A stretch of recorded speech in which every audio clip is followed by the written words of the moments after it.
નમસ્કાર, આપ જોઈ રહ્યા છો નિર્ભય ન્યૂઝ અને હું છું આપની સાથે રીધિ। વેધર અપડેટમાં આજે વાત કરીએ કે આજે ગુજરાતના કયા જિલ્લા એવા છે કે જ્યાં વરસાદી માહોલ આપણને જોવા મળવાનો છે।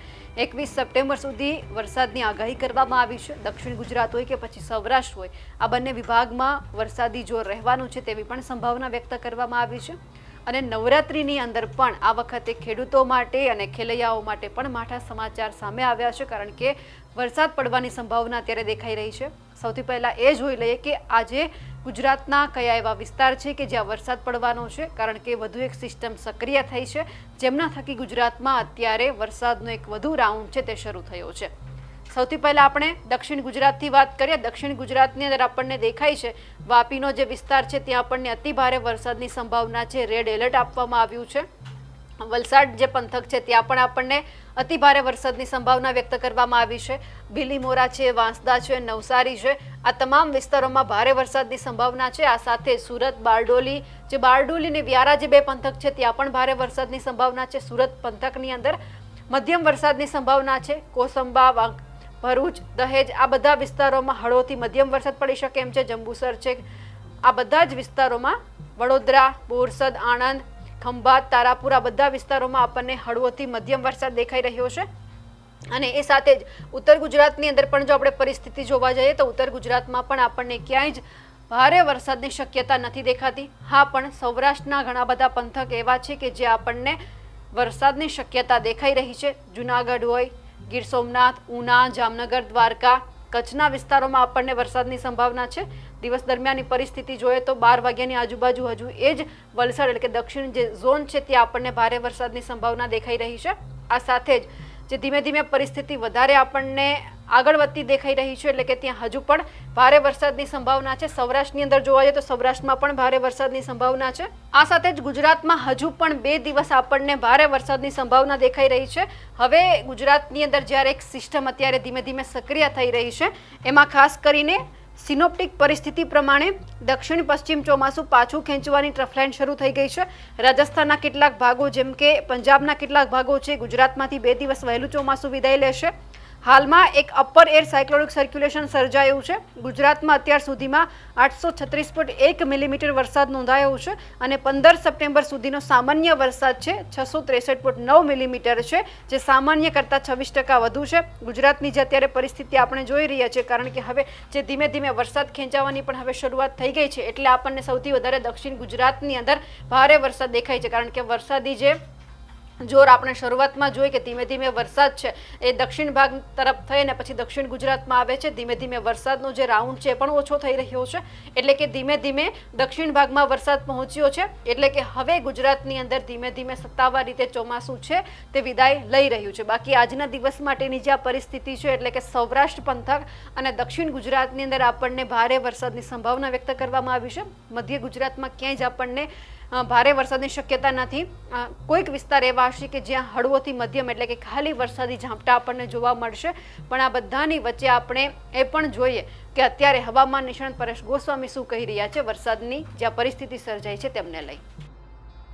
ચોમાસાની વિદાય ગુજરાતમાંથી થઈ નથી કે 1-2 દિવસની અંદર ચોમાસાની વિદાયની શરૂઆત થાય તેવી પણ શક્યતાઓ નથી। અલગ અલગ માધ્યમથી તમને એવું જાણવા મળતું હશે કે અલગ અલગ ન્યૂઝ ચેનલોમાં કે અલગ અલગ ન્યૂઝપેપરોમાં એવું તમે સાંભળતા હશે કે હવે ચોમાસાની વિદાય થવાની શરૂઆત થઈ છે, પણ હકીકતે એવું છે નહીં। અમારા જે પ્રિડિક્શન મુજબ જોવા જઈએ તો હજી ચોમાસું છે એ ગુજરાતની અંદર સક્રિય છે, ચોમાસાની વિદાયની શરૂઆત થઈ નથી। હા, એક ચોક્કસથી છે કે લગભગ 22 સપ્ટેમ્બર આસપાસથી ગુજરાતમાંથી ચોમાસાની વિદાયની શરૂઆત થશે, પણ અત્યારે જે આપણે વરસાદની વાત કરવાની છે એ વાત પહેલાં આપણે સમજાવી દઉં। આમ જોવા જઈએ તો આપણે ઘણા સમયથી આગાહી આપતા હતા કે 15-16 તારીખ આસપાસથી એક વરસાદનો નવો રાઉન્ડ આવશે। હવે એ 15-16 તારીખથી આવવાનું છે। આજે 14 તારીખ છે।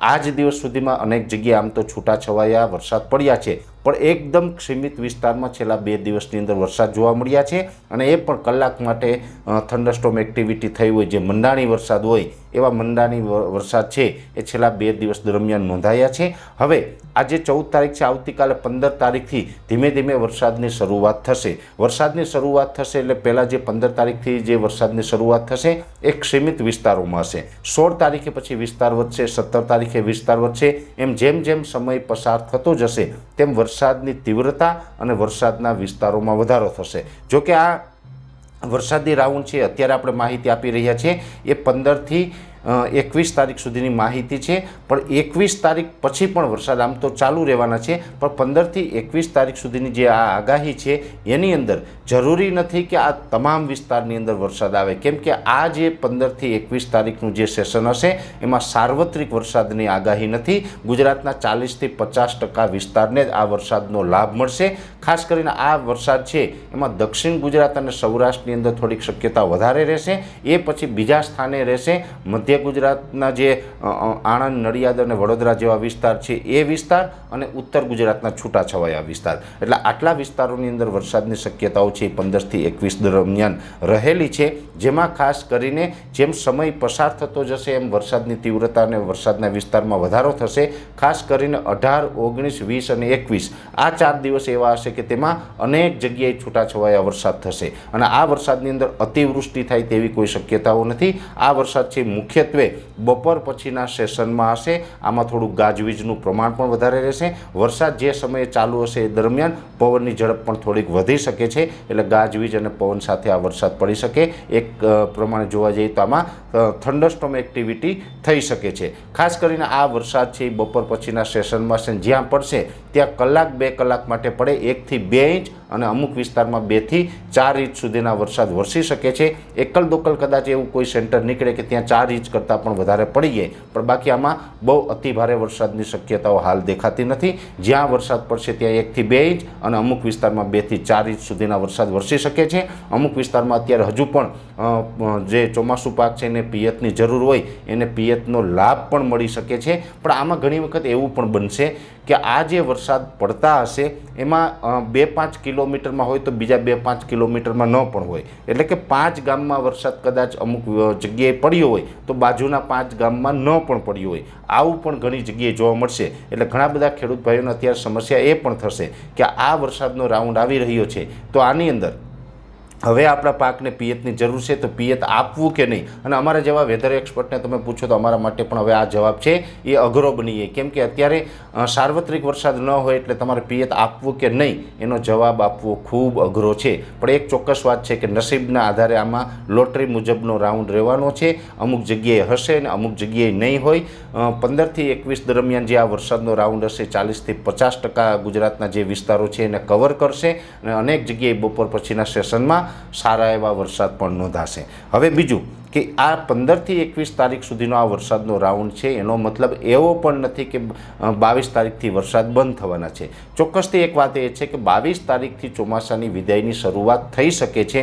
જોકે 22 તારીખે જે ચોમાસાની વિદાયની શરૂઆત થાય એમાં બનાસકાંઠાના જે વાવ-થરાદ વિસ્તાર હશે, નવો જિલ્લો વાવ-થરાદ વિસ્તાર હોય, બનાસકાંઠા છે, કચ્છના પાકિસ્તાન બોર્ડર લાગુ વિસ્તાર છે, ત્યાંથી ચોમાસાની વિદાયની શરૂઆત થઈ શકે અને ચોમાસાની વિદાય છે પણ ધીમી ગતિએ ચોમાસાની વિદાય થાય અને એ ચોમાસાની વિદાય છે લગભગ 28 અથવા તો 29 તારીખ સુધી ચાલુ રહી તેવી શક્યતાઓ છે. એટલે 22થી 29, 30 તારીખ સુધીનો જે સમય છે એટલે કે સપ્ટેમ્બર મહિનાનું જે છેલ્લું અઠવાડિયું છે ત્યાં સુધી ગુજરાતની અંદર મોન્સૂન વિડ્રોલ પ્રોસેસ છે એ ચાલી શકે છે. ઘણી વખત એવું બને કે ઝડપથી પણ થઈ જાય. હવે આગળ ઉપર જે એન્ટી સાયક્લોન બને ને એમાં કેવા પરિબળો સક્રિય થાય એના ઉપર વધારે આધાર રાખશે. પણ અત્યારે એક બેઝિક અનુમાન એવું છે કે 22 તારીખથી ચોમાસાની વિદાયની શરૂઆત થશે તો પણ જે 30 સપ્ટેમ્બર સુધી આપણે કન્ટિન્યુ વરસાદ તો જોવા જ મળશે. કદાચ વિદાય લઈ લઈએ એ પછી પણ ઓક્ટોબર મહિનાના પહેલા અઠવાડિયામાં પણ છૂટાછવાયા મંડાણી વરસાદ જોવા મળી શકે છે. એટલે વરસાદ છે હજુ લાંબો સમય ચાલવાનો છે, પણ જે એક વૈજ્ઞાનિક ઢબે જે પ્રક્રિયા હોય મોન્સૂન વિડ્રોલ પ્રોસેસની એ 22 તારીખથી ચાલુ થઈ શકે છે અને આ વરસાદનો રાઉન્ડ 15થી 21 તારીખ સુધી ચાલે અને એ પછી પણ 22થી 30 તારીખ સુધીમાં કયા વિસ્તારમાં અથવા તો કયા પ્રકારના વરસાદ વરસે એ વિશેની માહિતી પણ આપણે આગળ ઉપર આપતા રહીશું. પણ ખાસ દરેક ખેડૂત ભાઈઓને અત્યારે મારે આ એક અગત્યની માહિતી આપવાની છે કે 1-2 દિવસથી જે છૂટાછવાયા વરસાદ પડ્યા છે એ વરસાદ હવે ધીમે ધીમે વધારો થશે. આવતીકાલે 15 તારીખથી વરસાદની જે શરૂઆત થશે એમાં 16 તારીખ, 17 તારીખ અને 18 તારીખ આવતા ઘણા બધા વિસ્તારમાં વરસાદ ચાલુ થઈ જશે અને ગુજરાતના 40થી 50% વિસ્તારમાં સારો એવો વરસાદ વરસી જશે. ગુજરાતમાં ગઈકાલથી જ્યારે વરસાદનો એક નવો રાઉન્ડ શરૂ થયો છે તેમને લઈ આપ શું માનો છો કમેન્ટ કરીને ચોક્કસથી જણાવજો. સાથે જ અમારી નિર્ભય ન્યૂઝ ચેનલને લાઇક, શેર અને સબસ્ક્રાઇબ કરવાનું ભૂલશો નહીં. નમસ્કાર.